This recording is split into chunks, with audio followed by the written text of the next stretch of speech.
Okay, so thank you, Lord, for this day you've given us. We're so thankful for this blessing, this opportunity, this privilege to be able to be here all together. Even though we're not here together in person, we can be together through this medium that you allowed us to use to learn. I ask, Lord, that you bless Mr. Taylor, that you give him the wisdom to be able to teach us effectively, and that we may learn more and more about you and be able to understand you more.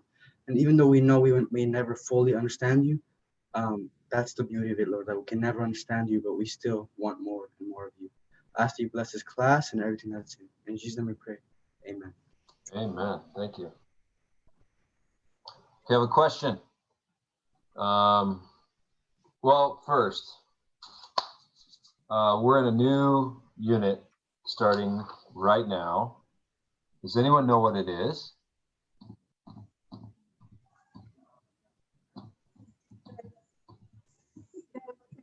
We are made of three. What? Mind, body, and soul. I can look it up. I forgot the exact words, but I do know what we're talking about because I know that I have to present soon. Constitution, that's the word. Constitution, body, soul, spirit, and heart. Okay. Yes, we're getting to that. That'll be, actually, are you presenting on that a week from today, Liz? I am. Okay, good. That's what I had.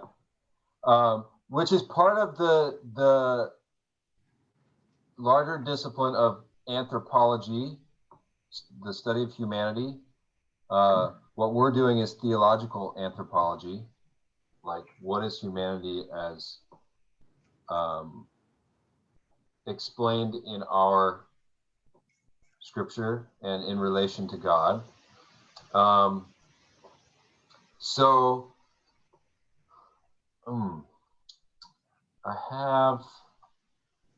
I'll just do this.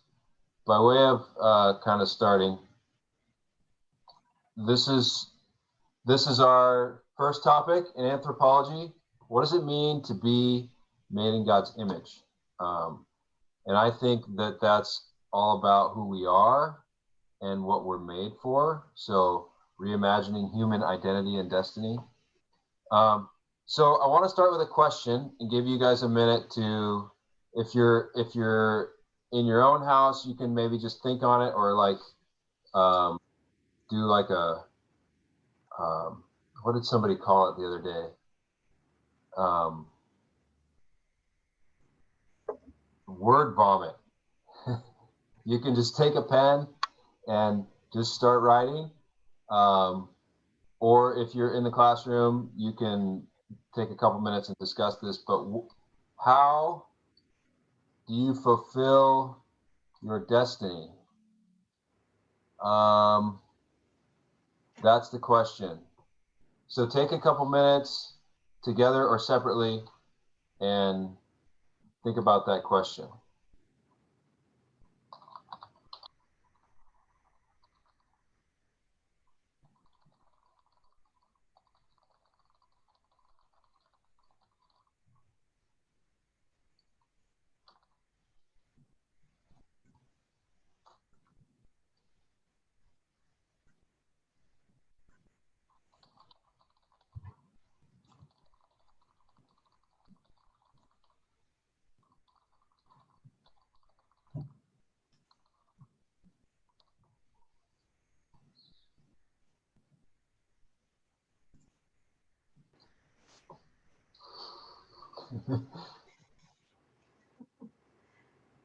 What do you say?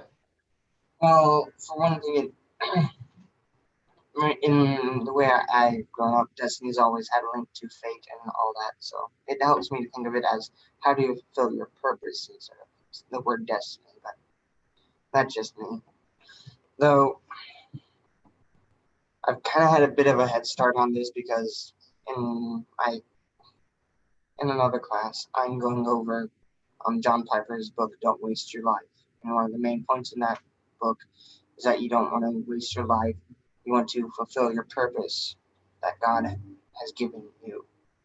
And that basically is to make others find God, or as he puts it, or basically to point others to God and help guide those less established in the faith as you help guide them to a better knowledge of Christ, and let yourself be guided by those further along from you. And that's the basic point. Okay. And I think that's a pretty good way to go about it. Okay. So, figuring out what our purpose is, and you're putting that in relation to God, which is pointing people to Him so they can know Him. Anyone else? Yeah, Liz. I'll read what I wrote. So I put, how do you fulfill your destiny? My answer is by adhering to God's will. If I allow Him to lead me, guide me, and use me, I know my destiny will be fulfilled because He loves me, and I know that He has a plan for me. He is my origin, and He is my destiny. So as long as I am trusting in Him because of His love for me, I know whatever He has for me will come to me. Okay. That's good. You guys have very faith-filled answers. Let's play another little experiment. Well, I'll just show you. So I Googled it this morning, and the second or third hit was you guys know who? I don't even know how to say his name. Deepak Chopra. You guys heard of this guy? He's kind of like I think he's a medical doctor and kind of a like life guru kind of person. And so one of the top hits was this article on his website, How to Fulfill Your Destiny. It wasn't written by him. It was written by Rachel Williams. But basically, she said this. I'll read just a section. Maybe you don't know what your dreams are, not having thought of this on a conscious. Well,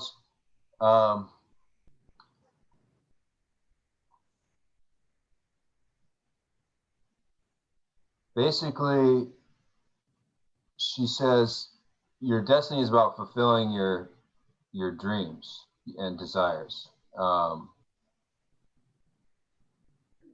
This thing inside of you, right? The life you were meant to live. So she comes down here and quotes this passage from this ancient Vedic text. You are what your deepest desire is. As your desire is, so is your intention. As your intention is, so is your will. As your will is, so is your deed. As your deed is, so is your destiny. This is a compelling statement that reveals a simple but powerful truth.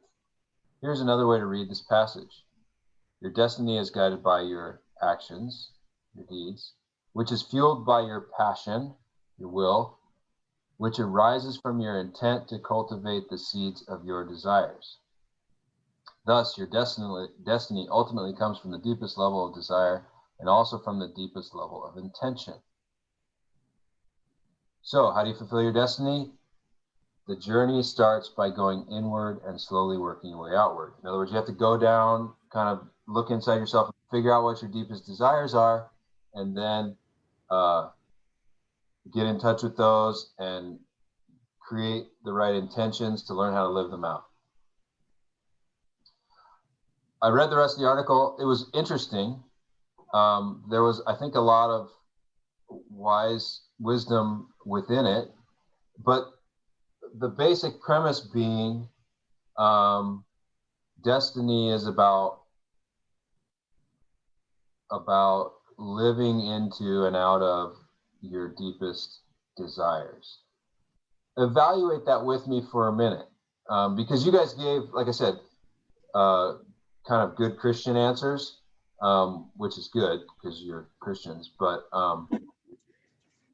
I think our world thinks about a question like this in different ways, and I think this is one good example that sort of representative. So let's evaluate this a little bit. What do you think about this notion that we need to get in touch? Our destiny is basically to live out the desires that are kind of at the core of who we are. Living the life you were meant to live. Living your dreams and desires. I saw Matthew getting up. Is he coming to make a comment? You know me too well. My thought about this is this has great opportunity for moral ambiguity.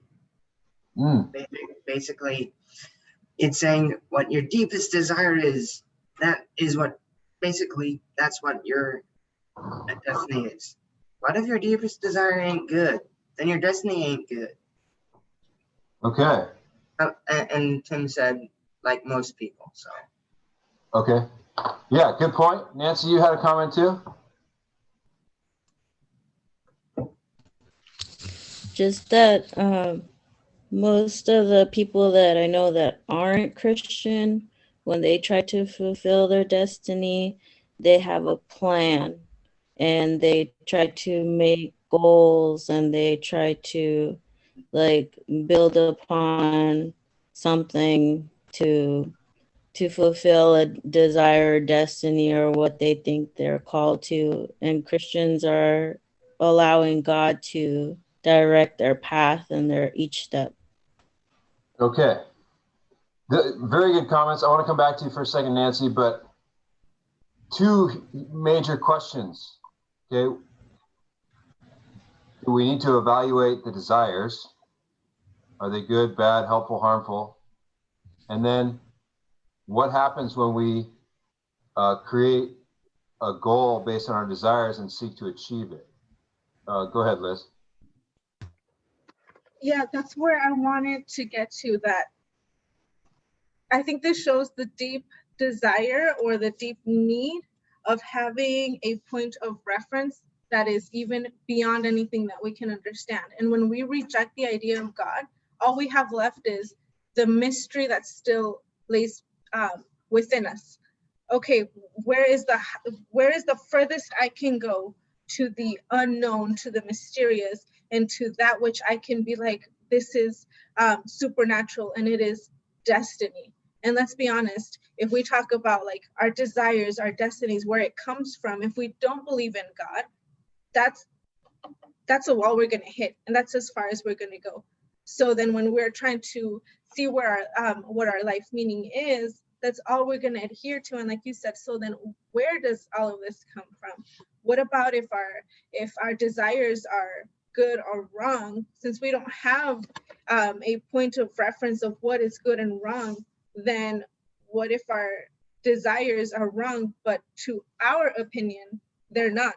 Because at the end, we don't have a solid truth or a base of truth that we can say this is right, this is wrong. At the end, us is all that is left.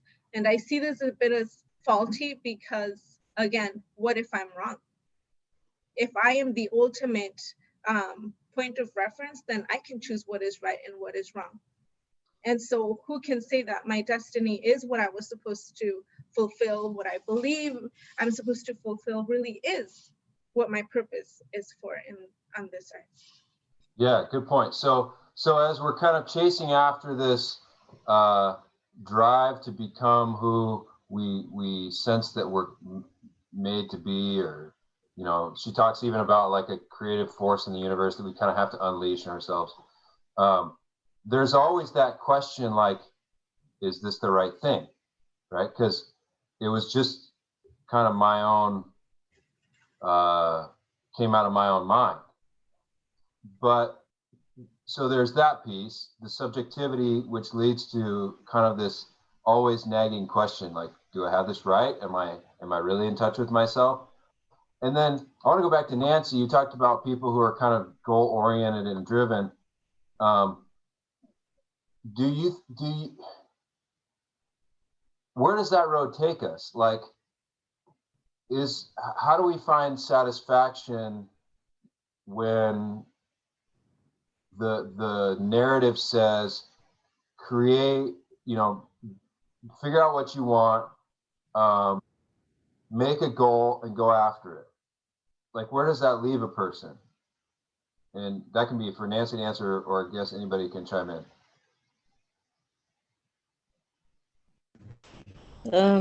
To me, when people do that, it's kind of like what Liz was saying. They have like a boundary of how far they can go in their destiny. It's just like a bunch of achievements instead of like actually fulfilling a destiny. It's just something to do, I guess. Like that would bring them satisfaction in this world and say, I did this. Yeah. But yeah. But I think destiny has to go beyond that and go beyond ourselves, where it would have to include other people. Yes. Yeah, because there's a couple things that if we look very hard at humanity and history, we find one, that human desire is insatiable, right?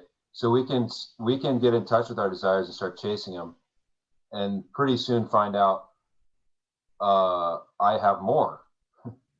And they still might be desires that we haven't really evaluated as to whether they're good or not. It turns out, as Matthew mentioned, our desires are usually self-oriented, almost always at some level. And we can deceive ourselves into thinking they're not, but they are. And so as we achieve them, we're, to use biblical language, we're trying to make a name for ourselves. And in the process, because we're fundamentally self-oriented, as much as we don't intend to, we're probably going to use and hurt people along the way. And so even though like our best intention is to do some great thing and achieve our desires and make the world better, it's almost like we're blind to the fact that our normal human ways of going about that, they harm the world in the process of trying to help it, right? And I think we'll never be satisfied, because human longing is insatiable, and there's always someone, who's achieved the goal further and higher than I have, so I must not be done yet. Man, that gets tiring. So I think you guys touched on something, like our destiny has to be bigger than ourselves. And I think that's where the biblical idea of the image of God and our vocation or our calling as human beings intersects with this notion of destiny, right? God has made us to be and to do certain things. And at the end of the day, they're really not about us. And so part of what our destiny is to become people who are not self-oriented. But I'm getting ahead of myself. So what is God's answer, or the theological answer to the question of what is our destiny or our purpose as human beings? And I think the answers to those questions flow out of the questions about who are we and what has God made us for. So I'm going to go back over to this thing.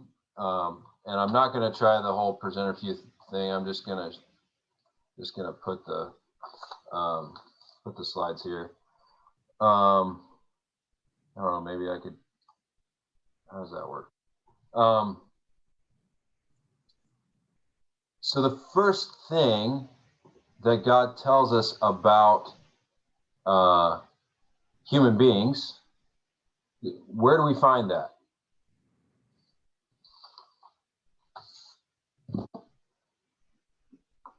This is not a trick question.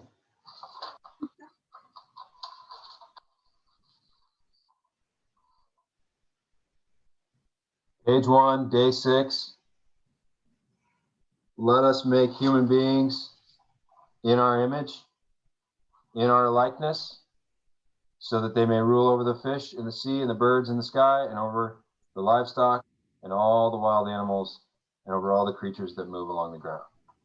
Okay, so the Bible's first description of or definition of a human being involves this idea of being according to God's image or in his likeness. And the interesting thing is, the Bible says that on page 1, and it uses the same language a few chapters later, and then it basically drops it and picks it back up in the New Testament. Well, there's a mention in Genesis 9 too. The prohibition on murder is grounded in the fact that human beings are made in God's image. So after the flood, God says to Moses that life shouldn't be taken. So we know that it means humans are valuable based on that passage, but it's really, I mean, it's there, but it's really not unpacked in the rest of the Old Testament. And so we kind of just have to go on the context of Genesis, 1 and 2, which we'll get to momentarily. But it's used, the language is used several times right there in Genesis 1. I didn't read the next verse. So God created human beings in his own image. In the image of God, he created them. Male and female, he created them. So 3 times in the span of 2 verses, image is used, and then the likeness language is paired with it in Genesis 1:26. What does this mean? So before we look a little bit at biblical context, I just want us to ask the question, what's an image? So maybe, let me create a new slide here, and we're just gonna brainstorm this.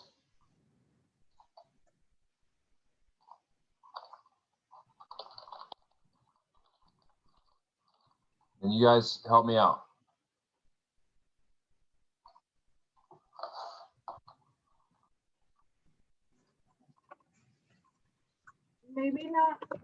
Maybe not replica, but kind of like a copy of something else, a close copy of something. Okay.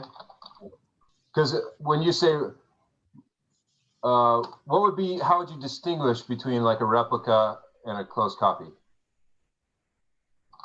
The original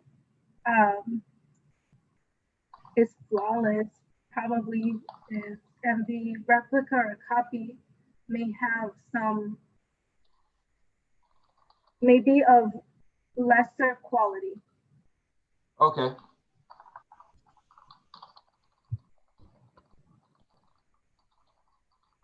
Is this big enough for you guys to see the font? Yes. Okay. Yeah, that's a good point, right? When we talk about a replica of a painting or a statue or something, like it's not the one that the original artist made or whatever. It's not as valuable. The replica may not be made of the same materials, but it's made to basically look like it, right? What else? A shadow. A shadow? Yeah. Okay, unpack that a little bit. Well, you can see the shadow of a car on the ground. It isn't the car, but it looks similar to how the car looks. It doesn't, but it's one-dimensional, whereas the car is three-dimensional. Okay. Yeah, I like that.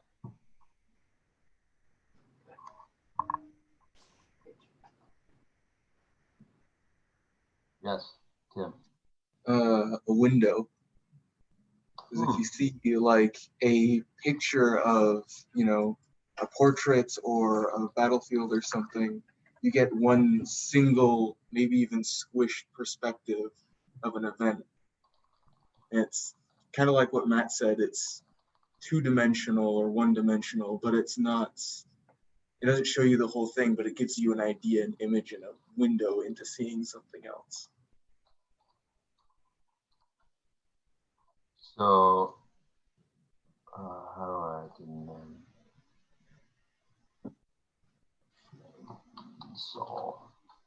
so not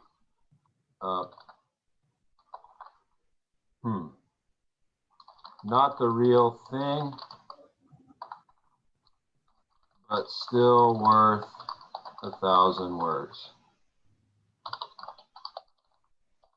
In a sense, like it does tell you something about the reality it's trying to portray.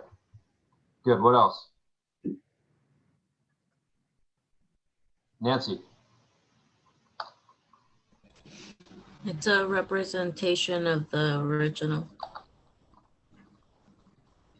Good.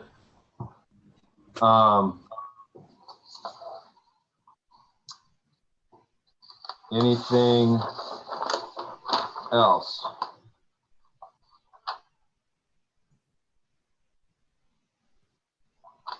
We use images a lot in our culture. I think images convey, I could probably tack onto this. Well, I'll put a new one. They convey a whole story or series, not series, or accumulation of ideas. Constellation is better.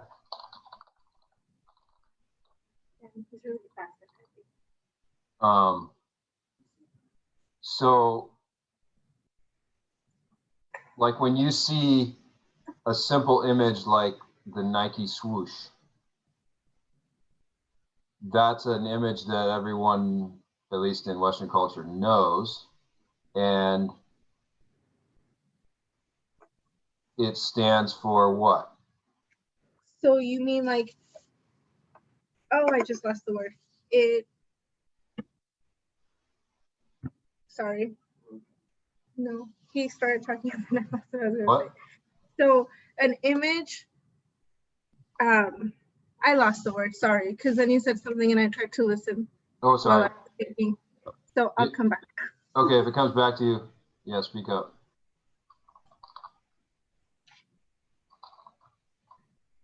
What was the word I was gonna use? Let's see, like for example, the painting of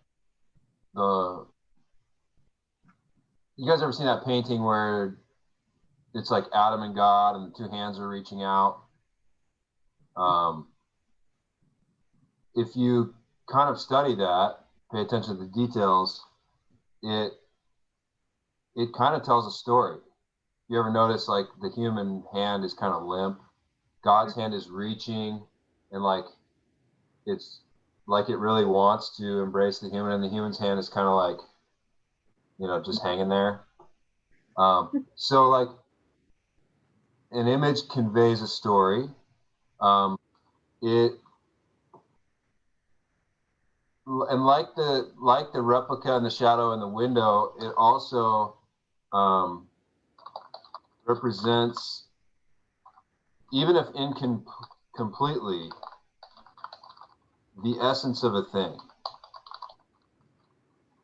And this is where we come into the idea of an idol in the ancient world, which we'll get back to shortly. But any other comments on, just in general, what is an image? How does it work?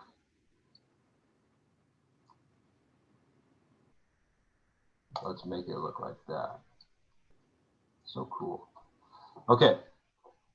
Then, what then does it mean to say that a human is an image? And I want to look at Genesis 1, but before we do that, I want to look at sort of the traditional approaches that theology has had to understanding the image of God, humans as the image of God. What does that mean? And there have been basically three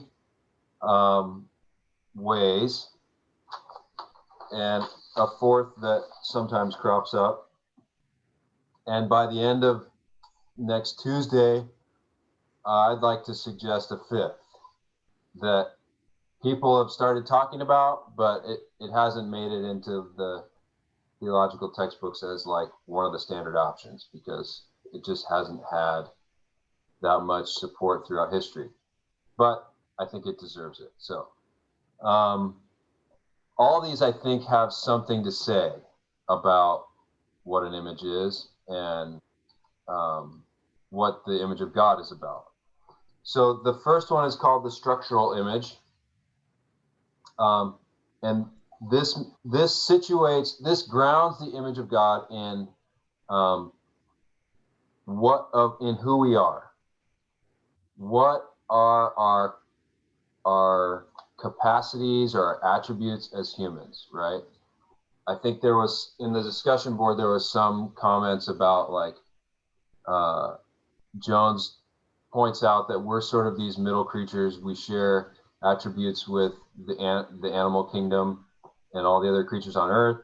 We also share attributes and qualities of spiritual beings because we're these body spirit dualities, at least, or that's later. We'll talk about how many parts to the human being are there, but at the very least, we have a capacity to relate to God because we are spiritual beings or ensouled bodies, but we also are made of earth, right? We're earth beings.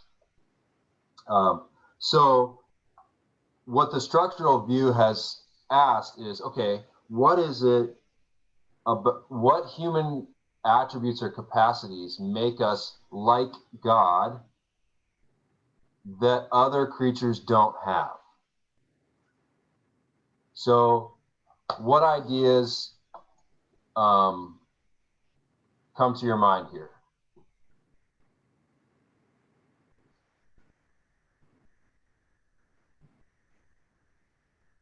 What sets humans apart?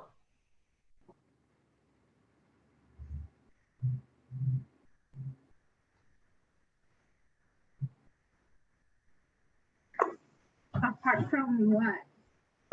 From any other creatures. So like when we're in Genesis 1, God's making and creating.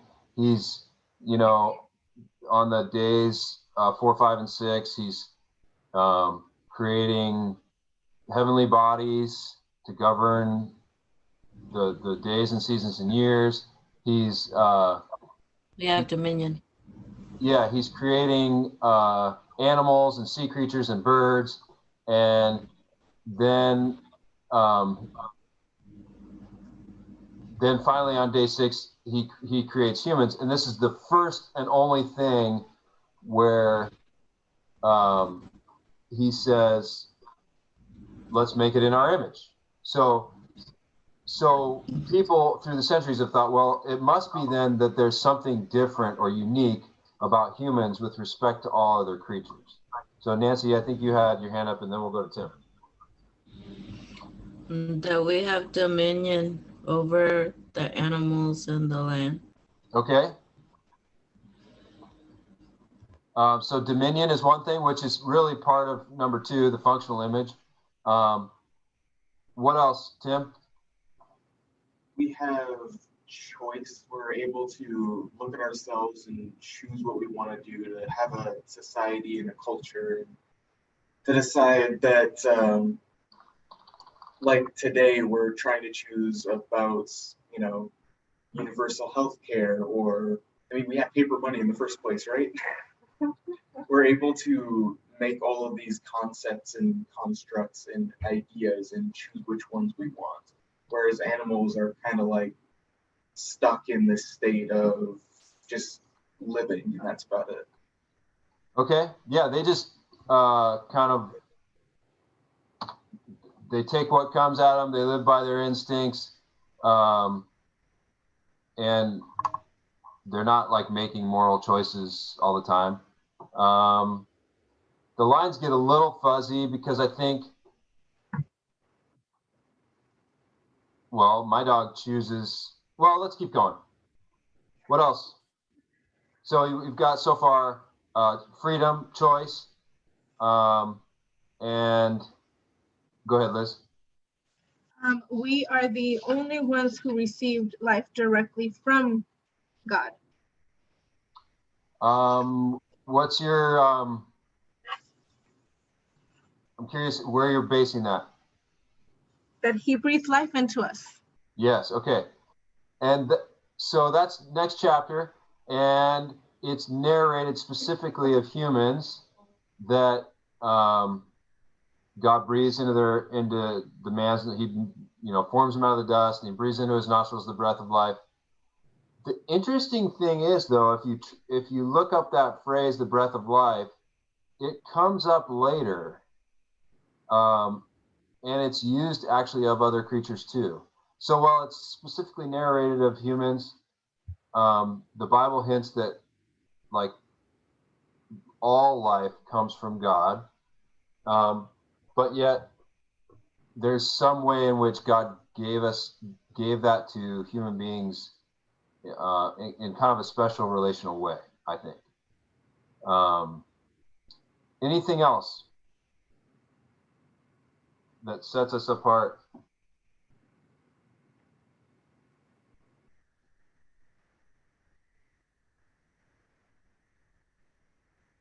How about creativity?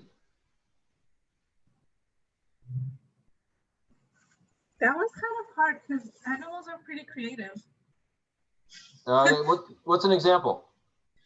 For example, monkeys, they figure out how to get their food with just a stick, put it inside an ant hole and they get it. I mean, dogs can think of games amongst themselves. And let's see, what's another animal? Oh, birds that actually sew. They literally sew their nests into leaves, literally. Really? Like use their That's amazing. Yeah, they have really thin beaks, and they use grass to weave two leaves together, and they sew together the leaves to make a nest. So that would be a pretty hard one to say we are creative and they're not. They're really creative. Maybe a difference of degree, right? Yeah, absolutely. Okay, what about language?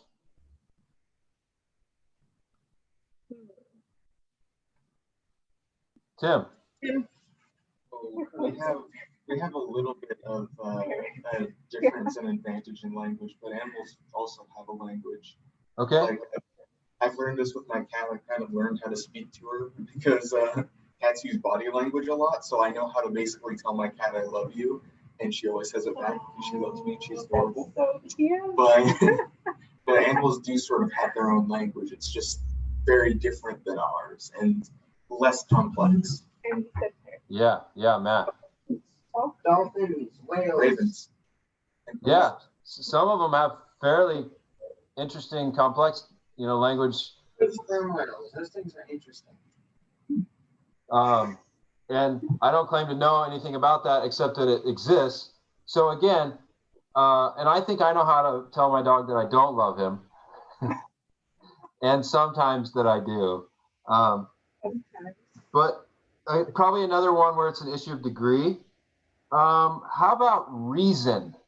This has been, or rationality, this has been kind of the dominant one over lots of centuries, especially in like the Enlightenment. Humans are rational animals. All the rest of the animals are just dumb. So, yeah, Tim. I would agree with that. And to go with it, it sort of combines the freedom part and the rational part. But we're the only animal that really has an ability to go against our instincts. Okay. We can rationalize and reason that, well, I'm afraid of, I'm trying to think of a good example. I'm afraid of jumping in the water, but if I jump in the water, I can dive down and get an oyster and eat. Something like that. Okay. We have that ability. Okay, so what about, though, like I'm thinking of my dog again, he's been afraid of lots of things, but with training, he's gotten over some of his fears, and I think he's learned to live against some of his instincts because we've said, don't do that, right? Yeah, Matt. That's called learned responses. Basically, you can teach a dog to go against its training, against its instincts, but it's not going against its instincts. It's been trained to. So it's more like behavioral modification than it is about changing someone's will. Right. Okay, all right, that's fair. Tim? You can also see that as you trained him to do that. So it was ultimately a human that gave him the ability to go against his instincts, which also means we can give that to animals, which is kind of cool. Yeah, okay. I would like to differ, because what about like the dog who lost all its puppies and they bring kittens and she goes against her instinct and adopts them and even feeds them off herself as if they were kittens. Nobody taught her to do that. They simply put them there, and her instinct kind of just pushed her to embrace these. Actually, that's there's been stories about this, and sometimes an animal's maternal instinct, especially if at the right time, there's been a cat that has accepted ducklings as her spawn because they were found at the right time. If it had been a few hours afterwards, in all likelihood, it would have been food. Ah, interesting. So it's a maternal instinct time. But that also points to us that, okay, then what about the maternal instinct? That's pretty big there. Yeah, true. There's cats and dogs aren't naturally friends because dogs are super loud and jumpy, and cats are like, whoa, chill there, Fido. But sometimes they're friends. So. Is that your dog's name, by any chance? Fido? No, that is the guinea dog's name, though, in the book that I read with my daughter, who's 9. It was kind of a cute book. So we don't need to belabor this. My point is just to say there's a bunch of things people proposed, but most of them aren't as cut and dried as saying, well, humans have this and animals don't. Like, animals have minds, they think, they reason. Whether they choose against their instincts is one thing, but I think that's a debatable question for us too. Like, to your point, Tim, about a human training them, like I wonder if the only way we can live in opposition to our selfish instinct is to be trained by the Spirit of God. And that's a question probably we'll pick up later next semester. I won't remember, but we'll talk about those things. But they can think, they have emotions, right? My dog, I can tell when he's sad and happy and, whiny and wanting something. As we said, different species communicate. It's different than us, so we don't understand it. But I kind of think there's a whole lot more language going on in the world than we, superior humans give the animal kingdom credit for. And even moral agency, like, again, this only happens in the context of training, but when a dog has been trained to know that they're not supposed to do something and they get caught doing it, immediately the tail goes down, the eyes look down, and they feel bad for breaking the rule. And this idea of like the breath of life or a spiritual element, I'm not saying that humans have the same kind of spiritual capability to relate to God that we do, but they have a life force, a life-giving spirit at some level, like not necessarily the Holy Spirit, but a life spirit in them that's animating them.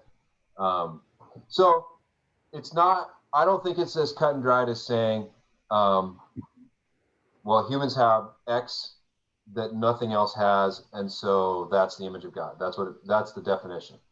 The other problem with that is, as soon as you make it about an attribute or a capability or a capacity, we have the problem of people who don't have that capacity. Okay, if it's rationality, what do you do with the Alzheimer's patient who's lost their mind and they can't think rationally? Are they no longer the image of God? Or what do you do with the person whose mind is so messed up that they have no moral compass anymore? They can't make moral decisions. So is like moral capacity, if that's determinative, then are they no longer the image of God? You can see where I'm going with this.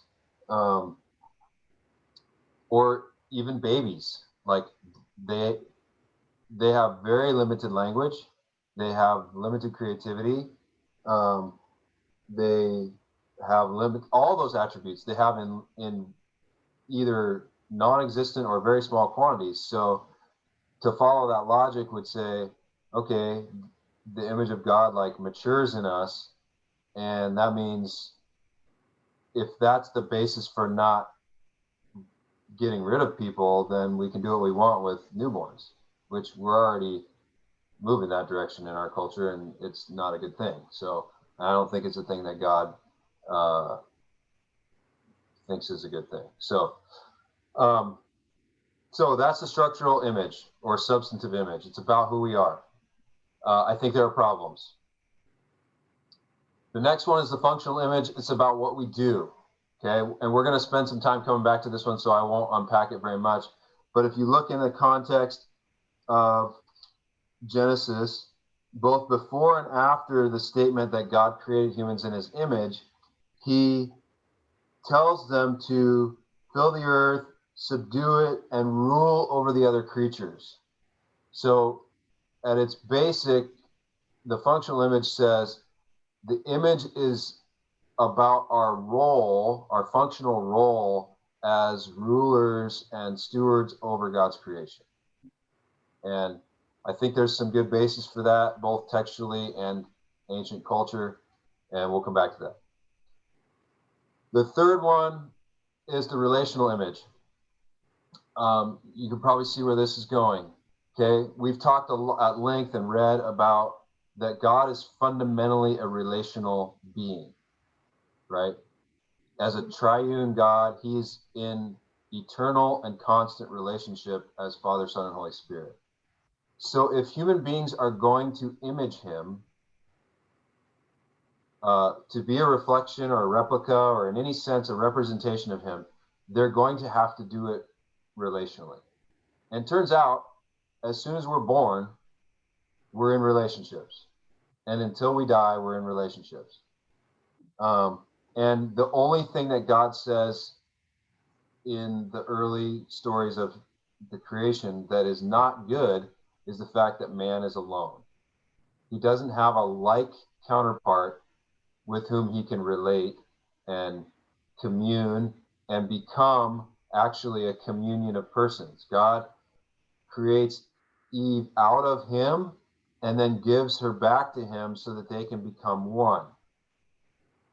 This is not unlike the kind of communion between persons of the Trinity. And this is a whole nother talk about marriage and the meaning of it. But marriage is a gift that's meant, I think, to be a reflection of the communion of persons within the Trinity. Two distinct people who don't lose their distinctiveness, but fuse together and become one community. And then out of that comes an outpouring of life and the creation of a family. And I think that that's at the core of who God is. And I think that's at the core of what it means to relate to him. And I think that's why when God talks to his people about representing him, there's always social dynamics to that. Jesus summarized, Liz, you talked earlier about destiny is about fulfilling God's law and God's will.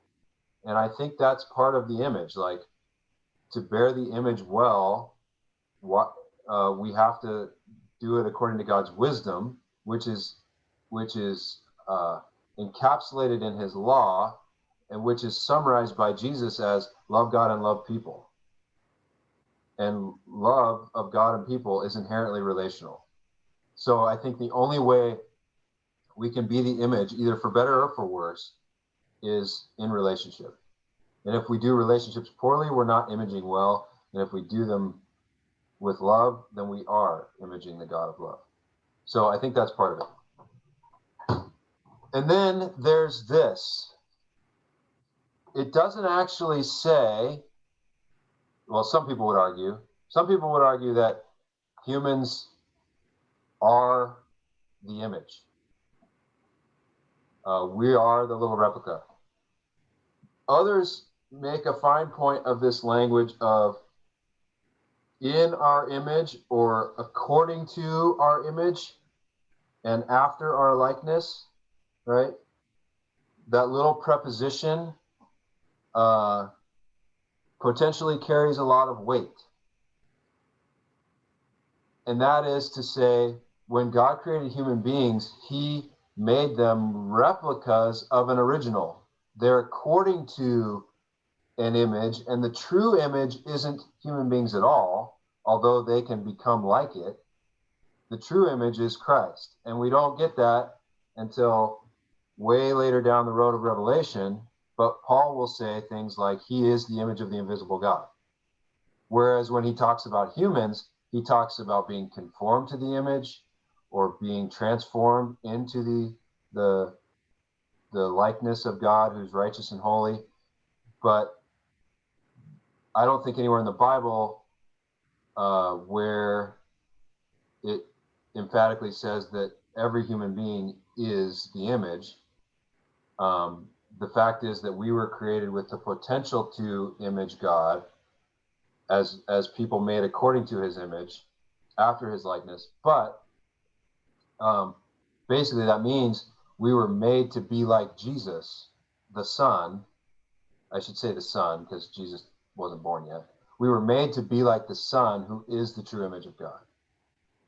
And I actually think it's interesting. I haven't really done the specific concordance work on this, but when the image is talked about in relation to Jesus in the New Testament, just by my casual observation, it's overwhelmingly all those passages talk not in terms of Jesus as the image, but the Son. In other words, Jesus is the human embodiment of the image of God, but eternally, before the human Jesus was born on planet Earth, the Son was the one and is the one who is the exact representation of God's being and character. Hebrews 1, right? And Paul in Colossians, the Son is the image of the invisible God, firstborn over all creation. And we're conformed to the image of his Son. So, yeah, we're going to look like Jesus, but it's because Jesus is the embodiment of the Son, who's the eternal image. So, where does that leave us? Well, all these are kind of right. And I have some issues with number one, but I don't think they totally invalidate the premise that we do have attributes like God. But that if that's our only way of defining the image, it can lead us into some trouble. But the rest of these things seem to make sense. So where do we go from here? Well, let's take a fresh look at Genesis 1 and 2 after we take a break. We haven't done that yet. Oh my gosh, there's only 12 minutes left. Do you guys want to take a break or just go for it? No, just go for it. Just go for it. Okay. So let's go back to ancient Near Eastern context. Crucial when reading the Bible. You're probably learning that in Bible study methods. I got to give credit. This is John Walton, Old Testament scholar at Wheaton College. He's written on Genesis 1 in its ancient context, and lots of others have too, and have talked about this notion of what the image means. But he has this way of reading Genesis 1 where the text is really about, it's trying to paint a picture of God creating the world as his cosmic temple, okay? Which is very foreign to us. We come to that text and we start asking, well, when did all this happen? And did God use evolution? And was the Big Bang in here somewhere? And none of those things were on the radar screen of ancient people. They lived in worlds with gods and temples and images. And so if this God creates a world and he does it, and it's written down in a way that sounds a lot like the stories of ancient temple dedication ceremonies with 7 days, and you know, and if you compare Genesis 1 with the descriptions of the tabernacle in Exodus and the temple in First Kings, I think it is, that Solomon builds, you find all kinds of language that overlaps. And I won't go into all of it, but it's there. If you want more on that, read The Temple and the Church's Mission by Greg Beale. And so there's this correspondence in Scripture between creation and temple. And if Walton and others are right, what God is doing is he's creating the cosmos to be his temple. What do gods do in temples?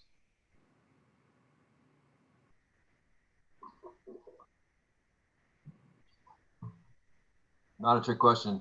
Yeah, Matt? Isn't it that they dwell in them, or is it just that they receive offering? Did you say they dwell in them? Yes. Yes, exactly. This is the home of the God. And it, of course, because they dwell there, it's where they receive sacrifices and worship and offerings. And it's where the priests come to approach them and all that. And it's from the temple that their word and their teaching and their their wisdom goes out from, but it's the home of the God. And because the world around Israel was all polytheistic, idol-worshiping world, the thing that you put inside the temple, this is not true in Israel, but the thing in all the other surrounding cultures that you put inside the temple was an idol. Why? Well, because we just talked about images. I'm going to quote from the Cultural Background Study Bible. Images of deity were believed to be the places where the presence of the deity was especially manifest, actually embodying to an extent the essence of the God. Images mediated the presence of the God, the revelation of the God, and worship to the God. So if you build a temple for a God and you want the God to dwell there, then you make an image and you put it in the temple. There is no image in Israel's temple because God said, don't make any images of me. The closest thing we have is the Ark of the Covenant with the cherubim on top, like guarding the place of God's presence. But there are texts that talk about that as God's throne. Like he's there, he's just not in the form of an idol. His presence is there. It's like the hot spot between heaven and earth. It's the place where they intersect. And so if Genesis is telling the story of God creating his cosmic temple, then it's really significant then that the last thing he does is he creates a human image and puts it in his temple. Because that means that the human image is meant to embody the essence of the God, of him, of Yahweh, to mediate his presence, to mediate his revelation of himself, and to bring worship and offering back to him. What kind of a role does that sound like?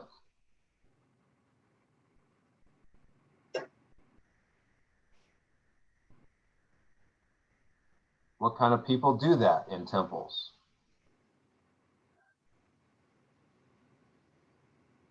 Yes, the priests, right? And we'll have more to say about that in just a minute, if we make it that far, which we might not. The other ancient background to bring into the story here is, the first one was, how do images function in relationship to gods and temples? Second one is, how do they function in relationship to kings? Because remember, God says, let's make humans in our image, in our likeness, so they may rule. And kings did something kind of similar to gods. In some cultures, they were thought to be the image of God, the representative of the God in human form on earth in ancient cultures. But they, in turn, would make more images to represent themselves, right? Think about the image of Caesar on the coin, or the image of many, many other rulers throughout history who put their face and their seal and some word about who they are on currency, so that every time people are passing currency around, they're being reminded who's in charge. Or think about the story in Daniel where Nebuchadnezzar builds that huge statue and he puts it out in the plains and he says, look, every time the music plays, bow down and worship this thing. And essentially what you're doing is you're worshiping me. So in this far out place in his dominion, in the Babylonian Empire, everyone there is reminded Nebuchadnezzar's in charge. He's the king, right? So kings were not only kind of in ancient world thought of as the image of the god, but they created their own images to remind everybody else that they were the image of the god, that they were the one ruling on earth as the god's representative. So let's roll that into, what is God doing then? If that's the world in which this is written, what is the purpose of the human image in God's creation? To rule with him and to represent his rule, to embody his rule in his world, his cosmic temple, to take care of his kingdom, basically. You know, God wants his will done. He wants his world taken care of. He has a way of doing that that has some pretty huge implications for how we do that as image bearers. Some gods may not care how their people treat the worlds that they've made, but this one seems to care a lot about his world, and he wants his co-rulers to do the same thing. Tim. You could also say that children are image bearers of their parents as well. And for God to ask us to take care of his kingdom, it's like the parents saying, here, I'm gonna teach you how to cook, and you're letting the child, cook on the stove. Yes. And you're heading right to where I'm going with all this, and we won't get there till next time, but there's also this notion that plays its way all the way through the Bible of inheritance. The land is the inheritance for Israel, and ultimately that becomes the whole world being the inheritance for the new people of God established in Christ. And that taps right into this family, well, I think the image is familial, in that God's creating children who will, as if he's the king, his children are the princes and princesses who take care of his inheritance and who inherit it and then participate in ruling over it. So, and that's also connected to the other thing that's in close proximity to God making humans in his image in Genesis 1. And that is the blessing, be fruitful and multiply. And when you come to Genesis 5, it says when God created humans, human beings. He made them in the likeness of God. He created them male and female and blessed them. And when he created them, he called them human beings. So there's a direct link back to Genesis 1, the text we've just been looking at. And then it goes on to say, when Adam had lived 130 years, he had a son in his own likeness, in his own image, and he named him Seth. So just a few chapters later, you have Genesis itself making a connection between image and children. And I think that's significant. And I think that's meant to inform how we read the earlier text in Genesis 1. That humans are image bearers not only in the sense that they rule under God and that they carry out a priestly vocation, which we'll find out more about in Genesis 2, but also that they're his children. And all the other things we just looked at, similar attributes, similar function of ruling, the fact that we relate the same way, and the fact that the capital S Son is the capital I image, all fit if you understand family relationship or at the foundation of what it means to be in the image of God. If the image is filial, that is, if being an image means we're children of God, then all these four things follow naturally. That's my proposal, and we'll unpack that more as we go. But I think that's all we have time for today.